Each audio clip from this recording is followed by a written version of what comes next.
Where's all the energy, guys? This is not done. At least as a speaker, when I'm here, the least I would expect is a good response. Good morning. Good morning. Yeah, that's what I require. You can't just be, seated there doing nothing and just watch the speaker.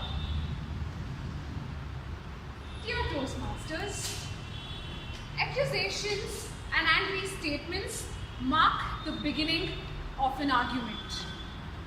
Arguments are inevitable. We see it happening every day, right? Can be with ourselves or with people around us. Can be something we see on the road, in our office, with our parents, our relatives. It's something which is ongoing because it's not possible for us to agree with everyone. We have our own set of thoughts, opinion, and it's impossible for us to think alike all the time. So arguments are bound to happen. But when you think of the word conflict, do you always think that this word is associated with problems and negative connotation? Probably not. If you look at it in a manner where you approach the situation and the person in an effective manner, it will actually be helpful.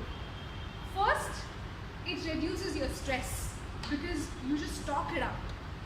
Second is that you know what are your flaws, you know what are the things that you need to respond and improve on. And the third is that you solve issues between yourself and the other person. So conflicts, when taken care of in the right manner, are always helpful. So it's just about how we deal with the situation. But why do you think we are so accustomed to getting into conflicts and arguments? Well, the reason here is because of our perception. I'm going to talk about something called image. Self-image and public image. Self-image is the way you look at yourself, and public image is the way others look at you. Self-image means the way you want to perceive yourself. You would want yourself to be in a particular way. It's something which is developed over years.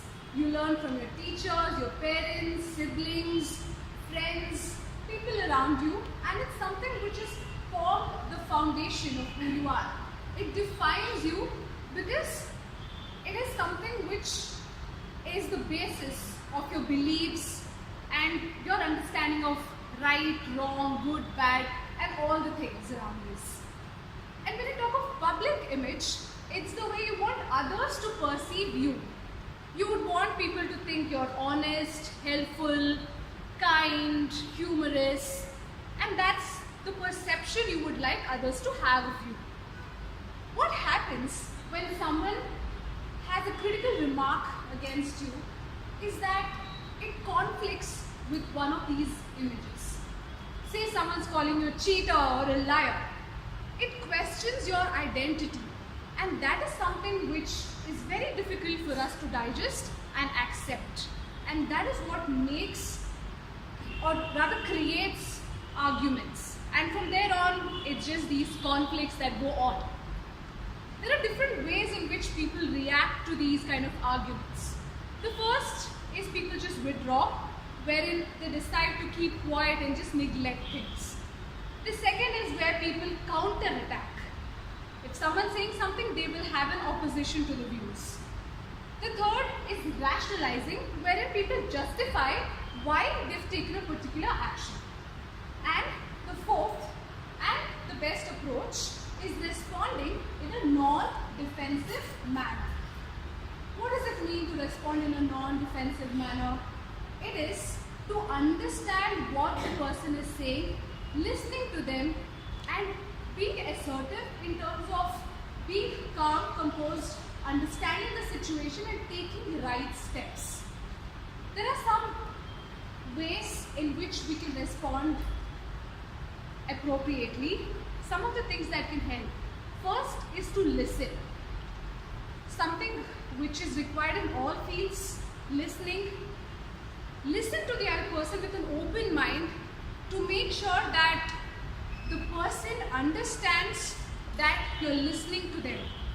Because when people know you're listening, they're a lot more compassionate and it gives you a view of what they're saying. The second is to acknowledge. To acknowledge means to understand what the other person is saying. It doesn't mean that you agree with them and you are wrong. That's not what it says. It's just to make the other person feel that you know where they're coming from, and that helps. Because it reduces their anger, because they know that you're at least trying to understand them. The next is to ask questions. Now you must be knowing that a lot of misunderstandings primarily happen because of lack of clarity. So asking questions would help because you would gain understanding of what the other person expects from you. Next, there is paraphrase. Paraphrase is repeating what the other person is saying to make sure that you've covered all the crucial aspects of what they're saying. So you would list down saying, okay, so what you're saying is that I should be doing A, B, C, and that is what will help us resolve the problem. So clarify to make sure you know what the other person expects from you. And last is to agree with the truth. Sometimes it so happens that we're so engrossed in the argument that we do not want to give up. So here is where sincerity matters a lot. When you know that you are at fault and you know that being truthful will help in resolving, it's important to be sincere and accept your mistake. So these are the 5 important things that can help us in being and responding to situations in a better way. The second part of my speech requires me to do a role play, which is an impromptu one, for which I have Toastmaster Praveen, who's going to help me out with this. The scenario we're creating is that of an office environment where we both are co-workers and he has issues with the way I am working. Please join.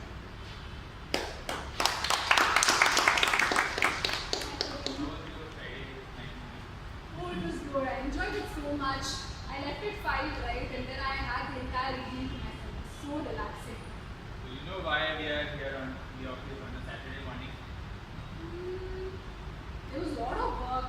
They're always giving you work. You were assigned some tasks, you still remember. Important task by the client. Did you finish it? No. So you would be doing, right? In between I had a production bug, I had to fix it. And you were supposed to finish it. It was your responsibility. Why did you finish it on? You could have done with the movies and could have finished it, right? And because of this we have missed the deadline. Do you understand the seriousness of the situation? Yes, I do, but even this was important for me. So I thought it would always... Movies are more important than the job. No, that's not what it means. I know what you're saying, that work comes first and there was something we had to do. Because of you, the entire team has to wait on Saturday morning and come here and do this work. And not only this, otherwise also I've never seen you putting effort. Why are you like this? Just because you're a junior person doesn't mean that you can just fool around.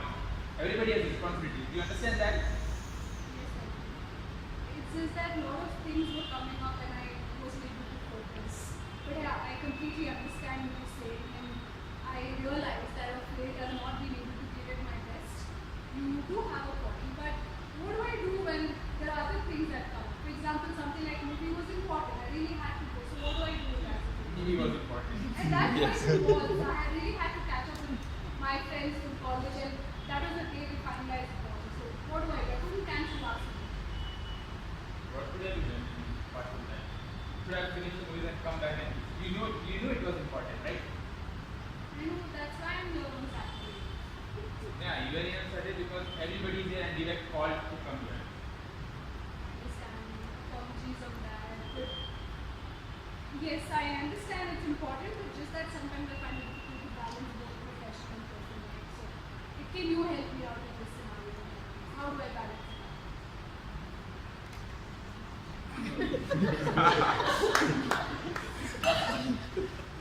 I understand that we all have personal life and professional life, but yes, we need to strike this balance. Because at times, right, if you knew this was critical, so you could have actually asked your friends, because your schoolmates, right? You could have asked them to shoot the movie for some other day. That would have helped us. And you should take everything into account, right? You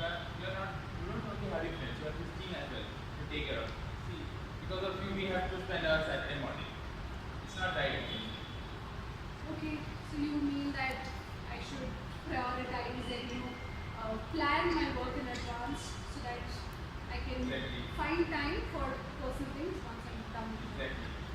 Okay, I'll keep that in mind. Thank you for letting me. Thanks. Right, so anything we would quickly like to discuss about the different techniques we used. Let's see if we've used all of them. So listening, I think it was important to listen to Praveen, and even he was equally listening to me. I think that's something which is really important, to let the other person know that you're giving them a ear at least. Acknowledge, I think we acknowledged each other. He asked me the reason as to why I went, and he had a clarity of what I'm doing, and it also helped me in understanding his expectations and then asking questions. I asked questions to gain clarity in terms of what I should be doing, what's going wrong. Paraphrase, I at the end wanted to understand and summarize what Praveen said, so I paraphrased to make sure that I had an idea of all the things expected out of me, and finally agree with the truth, because I know that there is something which is wrong on my part, accepted what he was saying. Anything you all would like to add on, Praveen, any of you? This speech also requires the audience to contribute, so please, this is your time. We liked the way you asked him for advice. Okay. But generally, what do you do in a situation where someone's shouting at you, or you are the center of someone's rap? Just listen. Counter attack. No, it depends actually situation. Suppose the problem from my side means I just listen actually. Okay. Problem is not a problem not my side means okay I will listen. Okay, afterwards I will apologize. If you are at the fault and you know that, you take it in as acknowledge it, the problem, but you don't actually give up your whole stand. You want to stay strong in your, let's say he's your manager or something, but you want to acknowledge also that yeah, something was bad. Like let's say it's a big problem, you just took out a small piece and say, yeah, this was a bad thing that I did, and then it kind of lets him focus on the small thing, and then you can discuss about it rather than keep it over on the big problem. Okay, thank you so much everyone. Thanks Praveen. With this, over to the Toastmasters.